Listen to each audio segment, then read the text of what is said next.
انا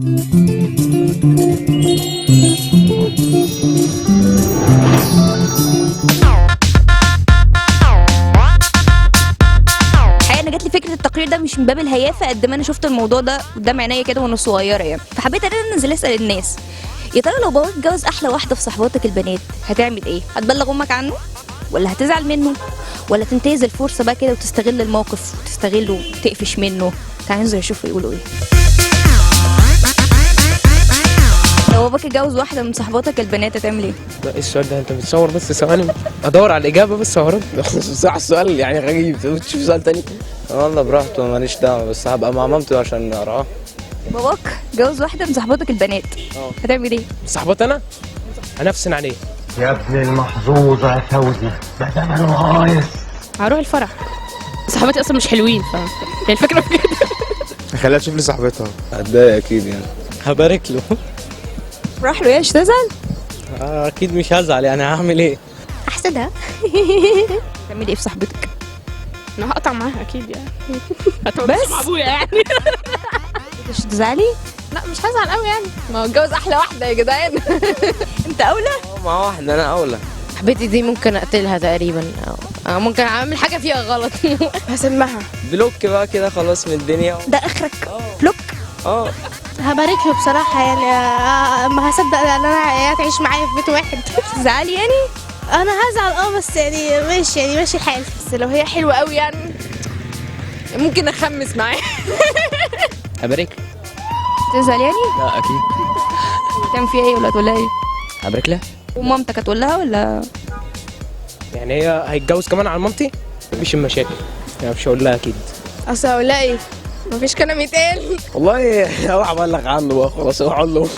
مش هقعد له في البيت بقى، راح اتجوز عند صاحبتها.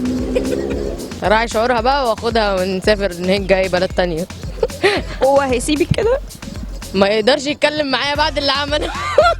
هقول لها شوف هي هتعمل ايه بقى، تتصرف مع نفسها. ممكن اقول لها لو الموضوع مضايقني بقى وصاحبتي حبيبتي قوي. تزعل ان باباك خم مامتك؟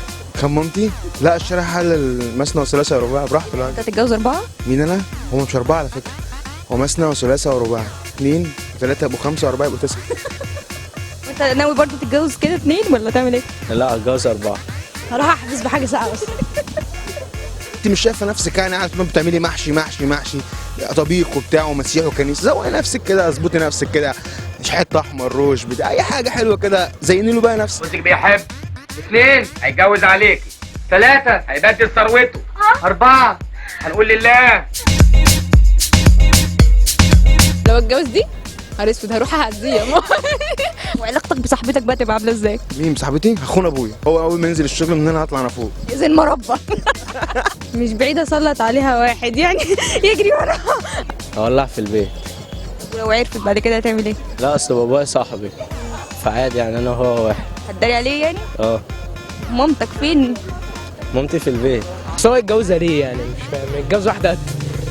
ما تقلبيه في الفلوس، استغليه. طيب مش عارفه، انا مش عايزه اشوف وشه اصلا. مش عايزه اشوف وشه. لا استهدي بالله مع ماما، معلش امي. لا تفضل صاحبتي. ومامتك؟ برضو مامتي موجوده. انا هطلع اي سمعه وحشه تقابلني عليها. اي حاجه ممكن اعمل اي حاجه عشان هي تطفش. انت يا بنت يا مهله ما تقولش لا. امك ما تقولش لا. خالتك ما تقولش لا. ستك ما تقولش لا. مش عارفه يا عيني، مش عارفه تعمل ايه. مش عارفه. لا هتنهار جامد يعني، مش عارفه. انا هقول لها بس تسيبي البيت يعني اكيد. صالح يتجوز عليا انا وحشه ولا ايه؟ هاجر. سيب البيت يعني؟ هنسيب له البيت. والمصحف اخد شنطتي وامشي. يعني هشوف على حسب، لو في مصلحه وكده ممكن اكمل معاه. لو فيها فلوس قشطه؟ ده عادي جدا. امسكها عليه الزله طبعا واطلب اللي انا عايزه بقى، يزود لي فلوس، اسافر وقت ما انا عايز، سيبني احترف بره عشان الموضوع ده معقد. طلع مامتك.